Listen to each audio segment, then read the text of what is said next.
What if the world's two most powerful navies went head-to-head in the Pacific? China's rapidly growing fleet now outnumbers America's in sheer ships, but the U.S. Navy still commands the largest and most advanced force on the planet. The question is, if war broke out tomorrow, who would actually win? Stay tuned, because the answer is more shocking than you think. The Pacific Ocean, the world's largest battleground in waiting. For decades, America's Navy has ruled these waters, projecting power from Japan to Australia and everywhere in between. But now a challenger has risen.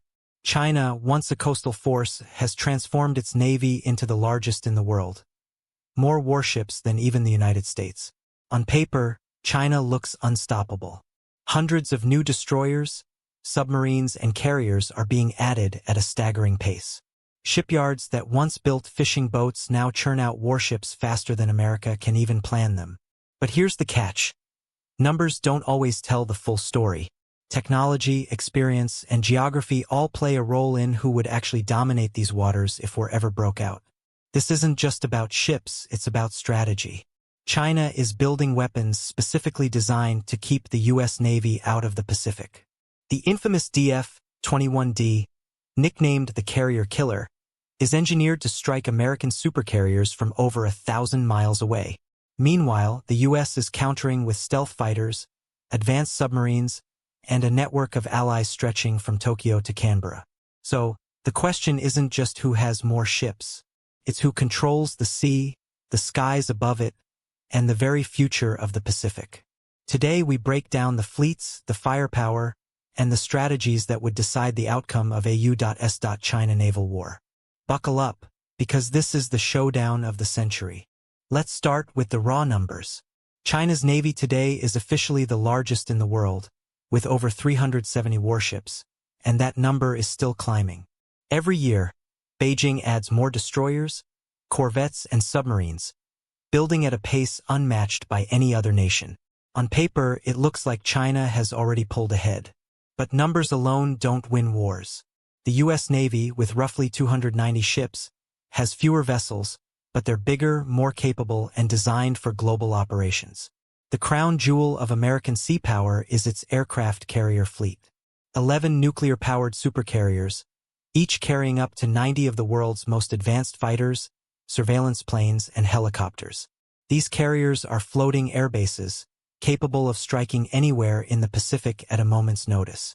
China, by comparison, has only 3 carriers, and none are nuclear-powered. They lack the same global reach and endurance. Then there's the submarine force. America fields more than 60 nuclear-powered attack and ballistic missile submarines. Silent, fast, and able to stay submerged for months.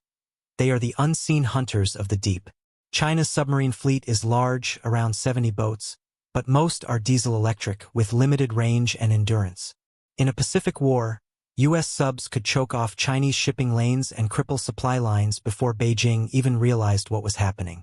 So yes, China has the numbers, but the U.S. Navy has the edge in power projection, endurance, and combat experience.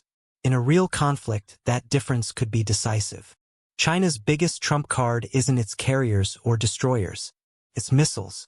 The People's Liberation Army has invested heavily in what's called an anti-access/area denial strategy. That means building weapons designed to keep the U.S. Navy far away from China's coastline. At the heart of this strategy are the infamous DF-21D and DF-26 ballistic missiles, nicknamed Carrier Killers. These weapons can travel hundreds, even thousands of miles, and strike a moving U.S. supercarrier with devastating accuracy. For the first time in decades, America's floating fortresses are at real risk. But the U.S. Navy isn't sitting idle. Its Aegis combat system, an advanced missile defense network installed on destroyers and cruisers, can detect, track, and intercept incoming threats at incredible speed. Add to that the F-35 stealth fighter, capable of launching from carriers and slipping through China's radar to strike deep inside enemy territory. And suddenly the battlefield doesn't look so one-sided. And then there's the silent killer nuclear submarines. America's Virginia-class and Seawolf-class boats are among the most advanced in the world. They can hunt enemy subs, launch cruise missiles, and lurk off China's coast undetected. While China's Navy is growing fast, its undersea warfare capabilities still lag far behind. So while Beijing's missiles are a deadly threat, the U.S. counters with layered defenses, stealth technology, and a submarine force that China simply cannot match. In a Pacific war, these technological edges could decide whether America's carriers survive or sink beneath the waves. In any Pacific war, geography may be the deciding factor. China has the clear advantage of fighting close to home.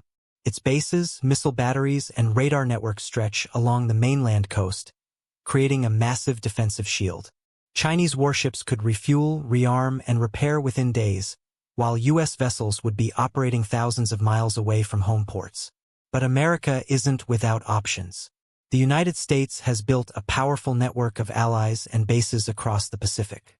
Japan, South Korea, the Philippines, Australia, and the island of Guam all serve as forward outposts, giving U.S. forces critical footholds.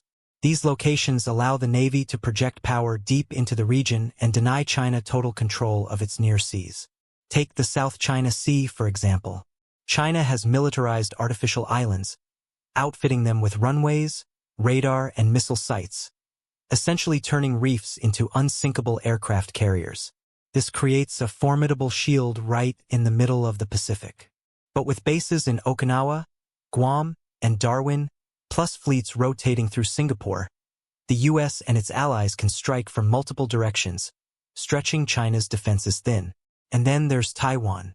Just 100 miles from the Chinese mainland, this island would likely be the flashpoint of any conflict.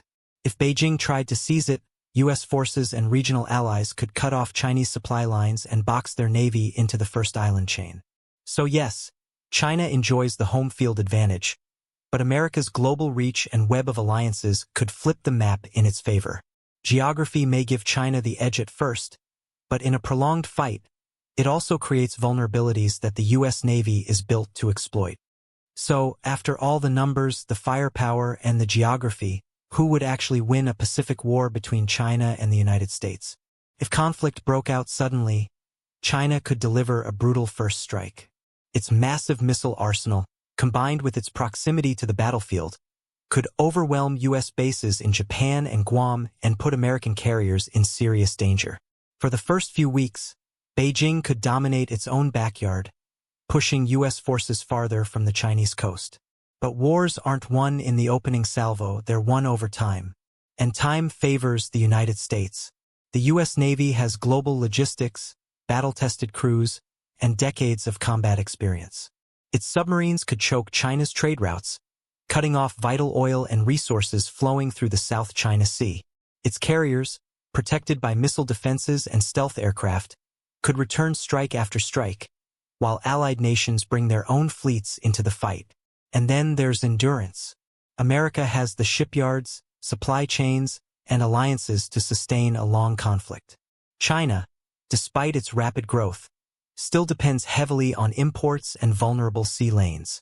In a short, sharp war, China might have the upper hand. But in a drawn-out campaign, the U.S. and its allies would likely grind down Beijing's navy until it could no longer fight effectively. So, the most realistic outcome? Neither side wins outright. A clash of these two giants would devastate the Pacific, cripple global trade, and risk dragging the entire world into conflict. But if the fight stretched into months or years, the balance of power still tilts in favor of the United States. At the end of the day, a war between China and the United States in the Pacific would be catastrophic for both sides, and for the world. China has the numbers, the missiles, and the home field advantage.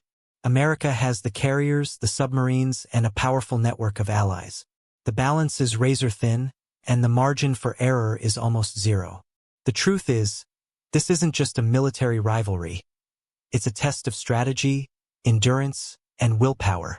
China can dominate in the short term, but America still holds the upper hand in a long, grinding fight. The real question is not who could win, but whether either nation is willing to gamble everything in a war that could reshape the 21st century. So, what do you think? Could China push the U.S. out of the Pacific, or would America's naval power prove unstoppable? Let us know your take in the comments below. And if you enjoyed this breakdown, make sure to hit that like button, subscribe, and turn on notifications. Because in our next video, we'll uncover America's secret sixth-generation fighter jet program and why it could be the ultimate game-changer in future wars. Until then, stay tuned, stay sharp, and we'll see you in the next one.